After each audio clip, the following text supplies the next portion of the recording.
बच्चे भोले, चींची करके माँ से बोले।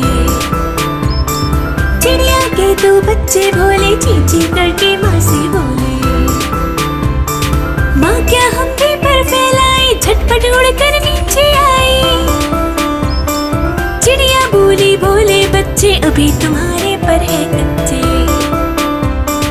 चिड़िया बोली भोले बच्चे अभी तुम्हारे पर है कच्चे।